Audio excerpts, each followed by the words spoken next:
Ang gluta, ang pretty niya. Natural. Walang halong kemikal. Hindi, wow. Maria Morena! Yes, FM! Yes, friend, kasama na nga ang iyong DJ na laging tapat at laging totoo. Oo, walang halong pambobola. At sa lahat ng mga yes, friend kong mga Mars! Oy, kayo ha, magmahal kayo ng lalaking mas tapat pa sa tanghaling tapat. Dapat talaga yun yung hinahanap-hanap.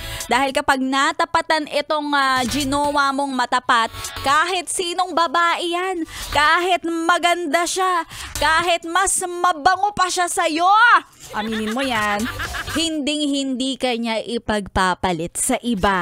Ha?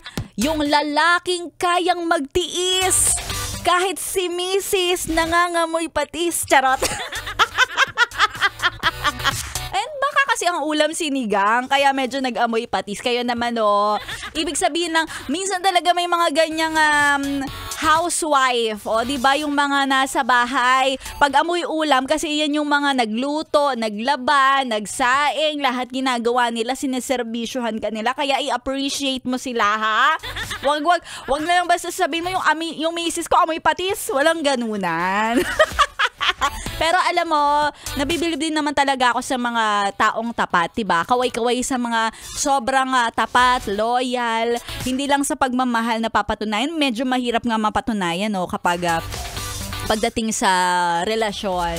Kasi talagang medyo nabubuwag-buwag . Pero eto yung nakakabilib, yung mga loyal pagdating sa trabaho sa kanilang mga employer. Diba? Sino dito yung mga tumatagal sa mga kumpanya ng 10 years above?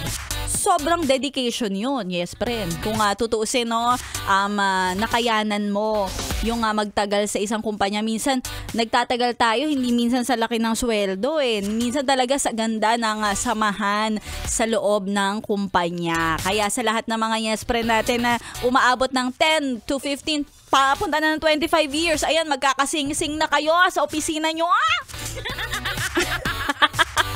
Congratulations. Feeling ko yun yung mga green flag. Yung mga dapat talagang minamahal. Yung mga alam mong tapat. Kasi tingnan mo nga naman sa kumpanya, kaya nilang magtagal kahit anong ugali ng mga pinakikisamahan nila, diba? Dapat ganun yung mahalin mo. Ayan, so magandang factor yan na isama mo sa mga requirements sa paghahanap ng jowa. Ay, ilang taon ka na sa kumpanya mo, ha? Kapag laging nagre-resign, laging naghahanap yan. Ay, naku, red flag yan. Oy, ako, tanungin mo ako, ilang taon na ako sa kumpanya? Wala kaming pakialam, Maria Morena. Pero ako, sa totoo lang, umabot na din ako dito ng almost 11 years and counting. Diba? Ibig sabihin talaga, isa ako sa mga masarap mahalin at talagang tapat. Mas tapat pa ako sa tanghaling tapat kong programa. Wow! Yes, friend! Oy, anong araw na ngayon? Martes pa lang, no? Pero ikaw, kamusta ka naman? Nag-aabang ka pa rin ba kung ikaw ang susunod na mananalo ng 1,000 piso? Syempre naman, ang masarap dito sa pakikinig sa Yes FM kasi may chance ka pang manalo habang ikaw ay nag-e-enjoy sa mga tugtugan dahil araw-araw na mumudmod ng 1,000 piso sa ating papromo na...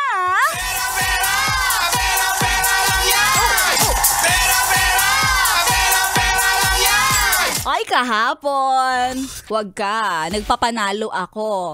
At etong winner ko kahapon ay walang iba kundi si Kuya Nelson Villaflores. Kuya Nelson Villaflores, congratulations to you. And today, si Sexy Mega naman ang nagbigay ng 1,000 piso at ang nabunot ni Sexy Mega na si Kuya Edgardo Argente. Argente ba to? Argente? Basta letter G, Argente. Ayan.